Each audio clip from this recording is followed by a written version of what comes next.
Due to Kennedy trying to give me a heart attack this past week with her udder development and trying to have her baby too soon and having mastitis and all of those things, I'm being hyper vigilant now about all of my pregnant mares' udders. And so I figured we could just do a good old titty check on all 8 mares, see what they look like. And yes, I know there's a mountain on my face. It happens. So we'll start with Kennedy. Kennedy's the one that we've been worried about. If you saw the past updates, then you'll know what her udder looked like this past week. And we started her on antibiotics and anti-inflammatories, and she looks 1,000 times better. That one little bit of wax has been there for over a week. We haven't been picking it off, so not worried. She's not dripping anymore. All of that edema, like above her teats. Her teats have been that swollen looking forever, but all the edema above it has really gone down. So that looks amazing. Good job. Cook that baby at least 2 to 3 more weeks, okay? Now, Erlene is the one due the soonest, and she's at like 314 days. So she's within like a week of being safe to have her baby. So she could have some pretty serious development.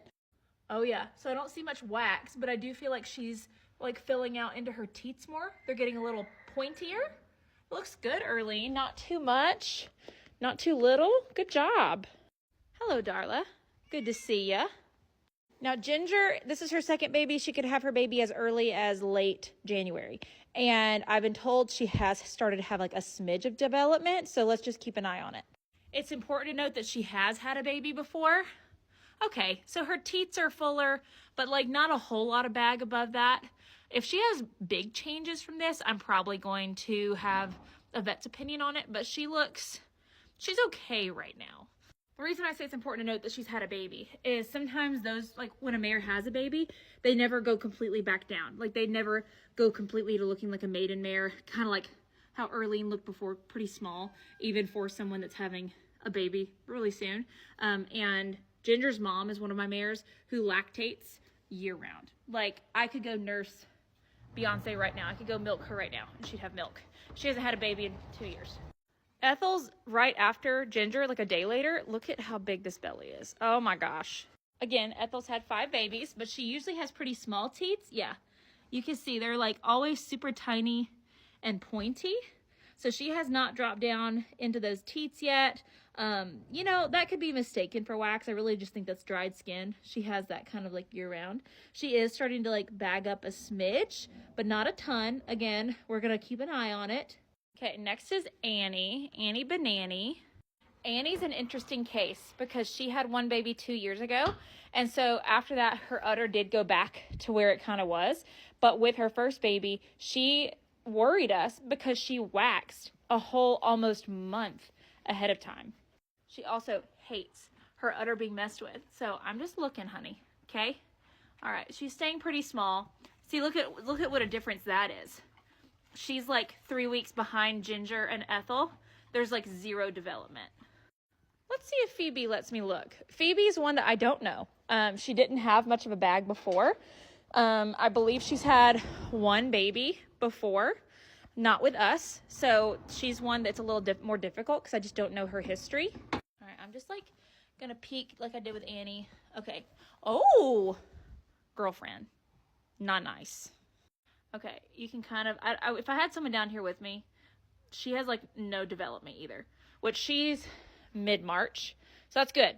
We don't need development yet. I'll do a more up close look for y'all. I saw it in person when I have help and someone can hold her.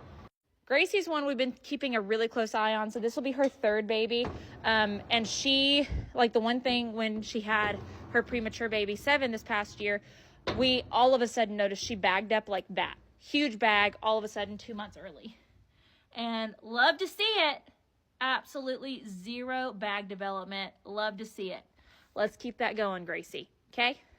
And last is Happy, who does not have a due date until April. So she should have like 0 development, but she has had a baby. So she might have a little bit more than if it was last year when she was a maiden. Let's put the mare ears away. Okay? Okay, she gets the halter of shame. So be nice. I'm just looking. Yeah, 0 udder development. You see, she has kind of longer teats, and that's from, you know, having a foal this past year. But yeah, no bag development. Great to see. And for those that are wondering, a mare should bag up about 2 to even 6 weeks away from foaling. So Ethel and Ginger are like at that point where they could start bagging up, especially if they're going to do what they did with their last foals. Both Ethel and Ginger have history of having their foals like 2 weeks early, which would put that at the end of January. So very, very much within that window. Let me know if you have any questions. Hope you found this educational and, you know, entertaining to see, you know, a mare who is due 5 months from now versus a mare who is due, you know, a week from now. So let me know if you have any questions.